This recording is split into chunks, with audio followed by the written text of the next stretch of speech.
Assalamualaikum warahmatullahi wabarakatuh.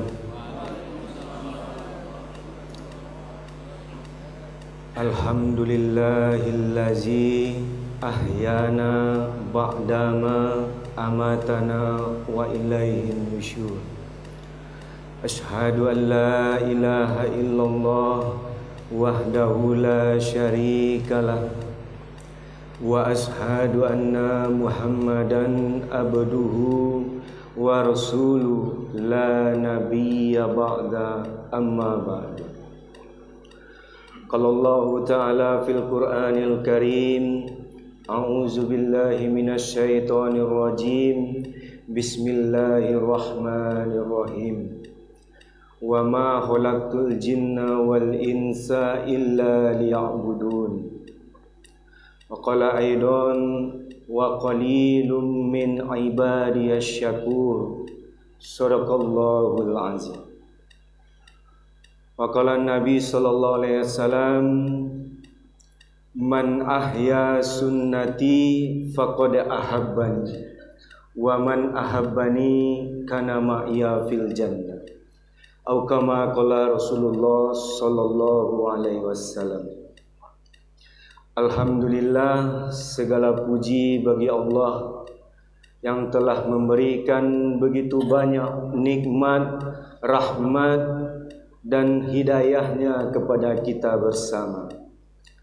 Baik itu nikmat kesehatan, nikmat kesempatan, sehingga Allah mudahkan langkah kaki kita menuju rumah Allah pada pagi hari ini.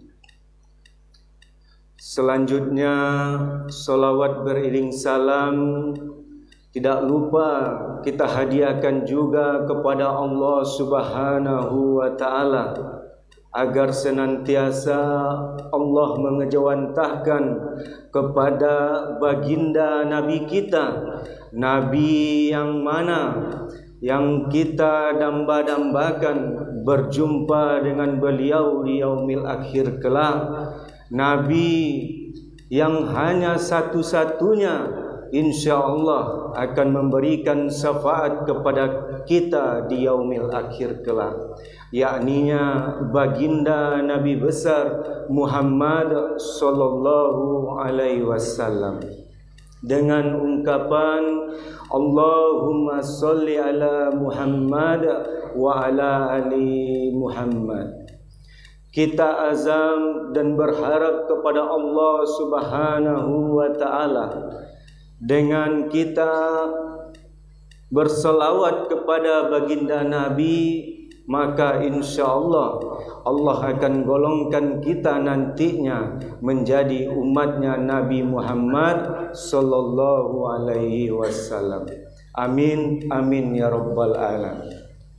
Bapak-bapak, ibu-ibu, jemaah subuh yang sama-sama mengharap ridho daripada Allah Subhanahu wa Ta'ala.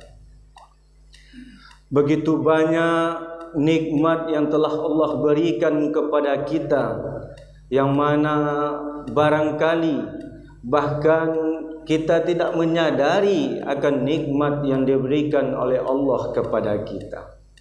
Banyak di antara kita tidak menyadari nikmat itu, baik berupa yang zahir maupun yang batin.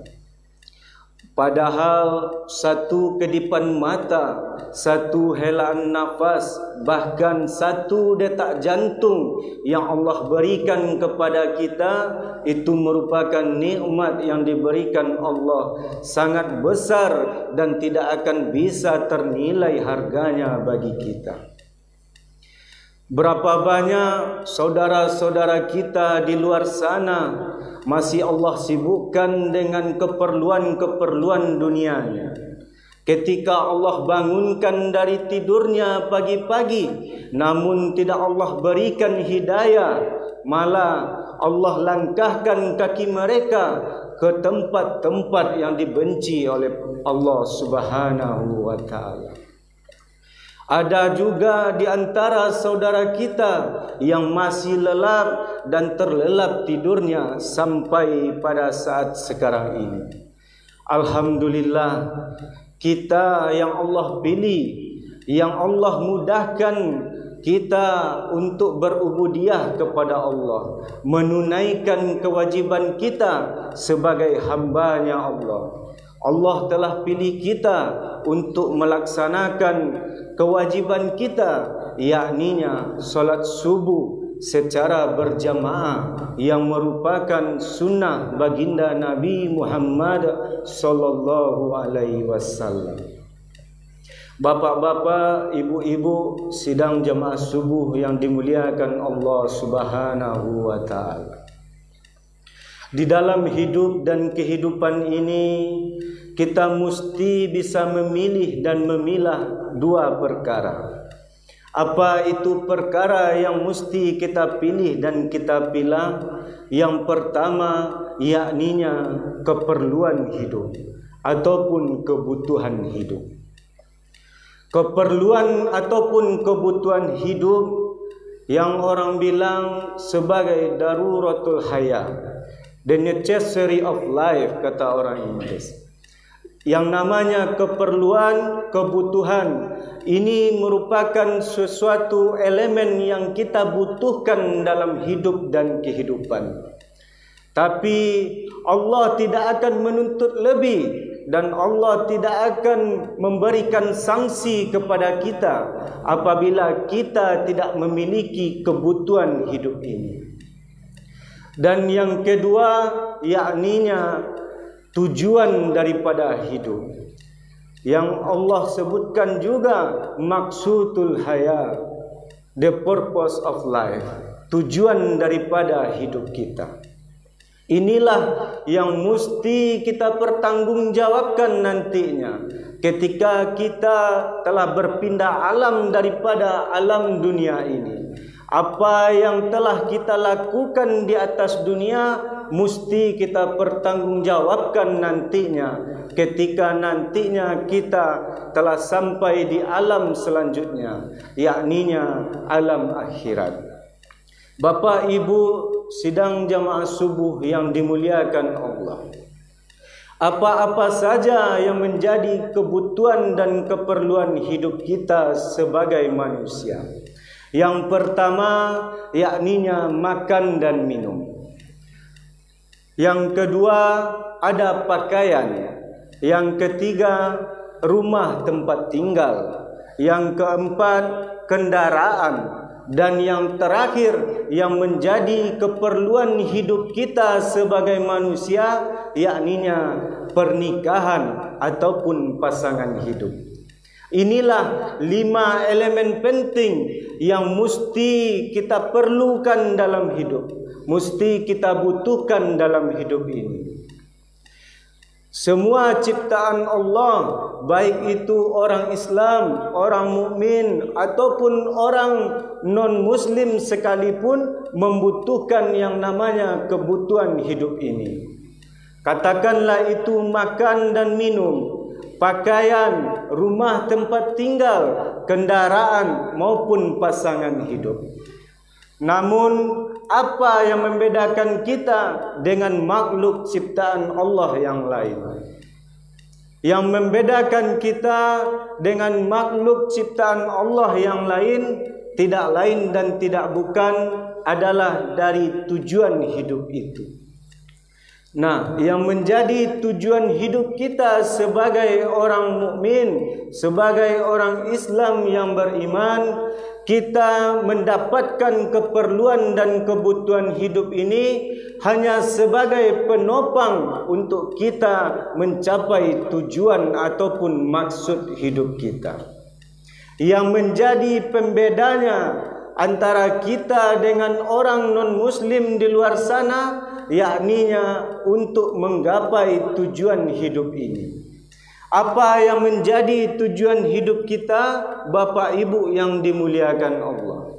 Yang pertama, yang menjadi tujuan hidup kita, sebagaimana Allah katakan dalam Quran surat Az-Zariyat ayat ke-56 tadi. bahwasanya wa ma khalaqtul jinna wal insa illa liya'budun, tidaklah aku ciptakan jin dan manusia kecuali untuk beribadah kepada aku. Dan yang kedua, yang menjadi tujuan ataupun maksud daripada hidup kita, sebagaimana yang Allah katakan dalam Quran surat Al-Baqarah ayat ke-30. Allah katakan kepada malaikat bahwasanya Allah akan menciptakan manusia sebagai khalifah fil ard, sebagai pemimpin di muka bumi ini. Dan yang terakhir yang menjadi tujuan hidup kita, yakninya kita sebagai kuntum khairah, sebagai manusia-manusia pilihan Allah, sebaik-baiknya penciptaan Allah, kita Allah ciptakan tidak lain dan tidak bukan untuk mensiarkan agamanya Allah, mendakwakan agamanya Allah. Sebagaimana di dalam surat Wal Asr, innal insana lafi khusr, sesungguhnya manusia ini berada dalam keadaan merugi, illal ladzina amanu wa amilus solihati wa tawassaw bil haq, kecuali yang beriman dan beramal soleh. Walaupun kita telah beriman dan beramal soleh, masih tetap kita menjadi orang yang merugi. Oleh karena itu, kita perlu juga selanjutnya watawassaw bil haq, kita saling ingat mengingatkan, nasihat menasihati untuk perkara kebaikan. Itu pun masih dalam keadaan merugi. Dan yang terakhir watawassaw bis sabr, kita mengingatkan sesama manusia, mengingatkan sesama saudara kita, mesti dengan penuh kesabaran. Bapak Ibu sidang jemaah subuh yang dimuliakan Allah Subhanahu wa taala, sebagaimana yang kita utarakan tadi, ada 5 keperluan hidup, 5 kebutuhan hidup kita sebagai manusia. Ada makan dan minum. Kita orang mukmin, kita orang muslim mengaku Islam, kita Allah beri kebutuhan berupa makan dan minum. Yang membedakan kita dengan makhluk ciptaan Allah, bagaimana cara kita mendapatkan keperluan makan dan minum ini, dan untuk apa kita gunakan keperluan makan dan minum ini. Bapak Ibu yang dimuliakan Allah Subhanahu wa taala, kita mendapatkan keperluan dan kebutuhan hidup ini berupa makan dan minum sebagaimana yang telah dianjurkan dan diajarkan oleh baginda Nabi sallallahu alaihi wasallam. Sebagaimana Nabi berkata kepada anaknya, "Wahai anakku, makanlah dengan mengucapkan bismillah dengan tangan kananmu dan makan apa yang di depanmu." Dan Allah pun telah mengatakan bahwasanya kullu minat thayyiban wal amalan sholihan, makanlah yang baik-baik dan pergunakan energi yang kita dapatkan dari yang kita makan untuk beribadah, untuk melakukan amal soleh, kata Allah. Inilah yang menjadi tujuan hidup kita sebagai makhluk ciptaan Allah, orang Islam yang beriman. Untuk perkara makan dan minum, kalau hanya kita makan dan minum untuk mengenyangkan perut, apa bedanya kita dengan makhluk ciptaan Allah yang membelakangi langit, makhluk ciptaan Allah yang hanya berfikir hari ke hari untuk makan, makan dan makan. Bapak Ibu sidang jamaah subuh yang dimuliakan Allah Subhanahu wa taala, begitupun ketika kita memiliki tujuan hidup sebagai khalifah fil ard, pemimpin di muka bumi. Kita sebagai khalifah tidak hanya kita menjadi penguasa, bukan berarti kita dituntut Allah untuk menjadi pemimpin di muka bumi. tetapi Allah lebih mengutamakan kita menjadi dutanya Allah, ambasadornya Allah. Kita bagaimana mengamalkan dan membuat sifat-sifatnya Allah ke dalam diri kita dalam kehidupan sehari-hari. Bagaimana sifat-sifatnya Allah dapat kita aktualisasikan dalam kehidupan kita. Sifat Ar-Rahman Ar-Rahimnya Allah, sifat penyayang dan pengasihnya Allah. Begitupun sifatnya Ar-Razzaqnya Allah, Maha pemberi rezekinya Allah. Kalau kita sebagai khalifah fil ard, pemimpin di muka bumi, tidak mesti kita menjadi seorang penguasa, tidak mesti kita menjadi presiden, gubernur, bupati dan sebagainya. Minimal kita memimpin diri sendiri. Bagaimana kita menampakkan akhlak kita sebagaimana akhlaknya orang Islam. Bapak Ibu sidang jemaah subuh yang dimuliakan Allah. Oleh karena itu, kita sebagai khalifah fil ard hendaklah kita menanamkan dan mengaktualisasikan nilai-nilai daripada sifatnya Allah.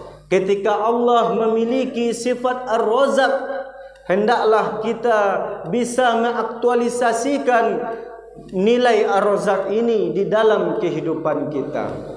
Ketika orang-orang di luar sana berfikir bagaimana hari demi hari berfikir untuk mencari makan, ketika manusia sebagai khalifah fil ard memiliki pikir yang berbeda.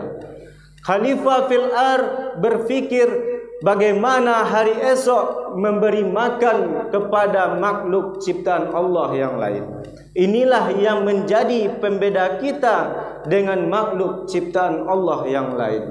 Begitupun dengan kebutuhan hidup yang lain, yakninya pakaian. Kalau kita berpakaian hanya untuk gagah-gagahan, apa bedanya kita dengan orang-orang non-muslim di luar sana? Bahkan makhluk ciptaan Allah berupa burung pun bisa bergagah-gagahan dengan pakaiannya. Coba kita lihat burung cendrawasih dengan sayapnya yang rupawan, dia bisa bergagah-gagahan. Namun kita Allah berikan kebutuhan dan keperluan hidup berupa pakaian, tidak lain dan tidak bukan kita gunakan untuk beribadah kepada Allah. Sebagaimana Allah katakan, ambil pakaian terbaikmu dan gunakan untuk pergi ke masjid. Begitupun keperluan dan kebutuhan hidup yang lain, yakninya rumah tempat tinggal. Allah tidak menganjurkan kita untuk membuat rumah yang besar, rumah dengan yang kuat berupa istana. Tapi bagaimana kita bisa meniru kehidupan Nabi dulunya. Ketika Nabi hanya memiliki rumah hanya sebesar 3 kuburan saja. Tapi ketika Nabi memiliki rumah yang sederhana, kenapa bisa Nabi katakan baiti jannati, rumahku adalah surgaku? Karena apa? Di dalam rumah Nabi tersebut, di dalam rumah yang sangat sederhana itu, Nabi menghidupkan amal-amal agama. Di sana Nabi sering melantunkan bacaan-bacaan ayat suci Al-Quran. Sekarang dapat kita lihat bedanya. Betapa banyak orang memiliki rumah yang megah, rumah yang besar, bertingkat sekalipun, tapi tidak memiliki ketenangan dalam hidupnya. Makin besar rumahnya, makin gelisah hatinya. Walaupun pembantunya puluhan, tapi dia semakin takut kehilangan harta di dalam rumahnya. Kamera CCTV di mana-mana. Itulah yang membedakan pola kehidupan kita dengan kehidupan Nabi dulunya. Nabi hanya memiliki rumah yang kecil, yang sederhana. Namun Nabi katakan baiti jannati. Jadi Bapak Ibu yang dimuliakan Allah, hendaklah kita memiliki rumah, kita hidupkan amal-amal agama di sana. Sering kita bacakan ayat suci Al-Quran, kita bacakan taklim di sana. Rumah yang dihidupkan amal agama itu seperti kita melihat kilauan bintang di angkasa sana. Maka para penduduk langit pun akan melihat rumah yang dibacakan ayat-ayat suci sebagaimana kita melihat kilauan bintang di angkasa. Bapak Ibu yang dimuliakan Allah Subhanahu wa taala, keperluan hidup kita selanjutnya yakninya kendaraan. Dulunya di zamannya Nabi, kendaraan yang paling mewah itu hanyalah onta yang merah. Namun sekarang banyak kendaraan yang telah diciptakan oleh manusia. Ada mobil, ada motor, bahkan pesawat sekalipun.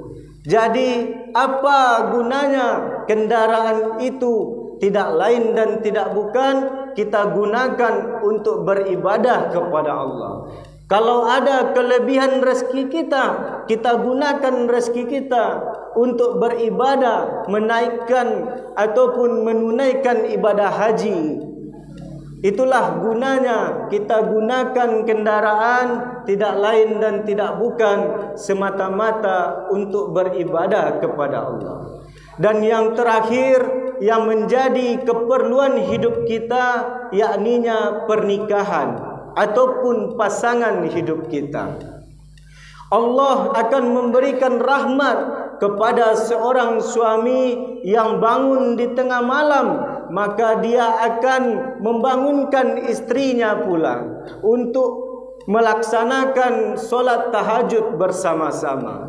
Apabila istrinya tidak mau bangun juga, maka dianjurkan kepada sang suami untuk memercikkan air ke muka istrinya. Itulah gunanya kita memerlukan keperluan pasangan hidup ini. Jangan hanya kita gunakan pasangan hidup kita hanya untuk melampiaskan hawa nafsunya kita saja. Kalau hanya untuk melampiaskan hawa nafsu saja, apa bedanya kita dengan makhluk ciptaan Allah yang lain, yakninya binatang? Maaf dikata, binatang tidak melaksanakan apa yang dianjurkan Nabi, maka dikenallah binatang tersebut dengan istilah kumpul kebo. Maka dari itu kita sebagai umatnya Nabi, umat Islam, Nabi telah menganjarkan kepada kita agar senantiasa memerlukan keperluan hidup, menggunakan kebutuhan hidup sebutuhnya, seperlunya saja.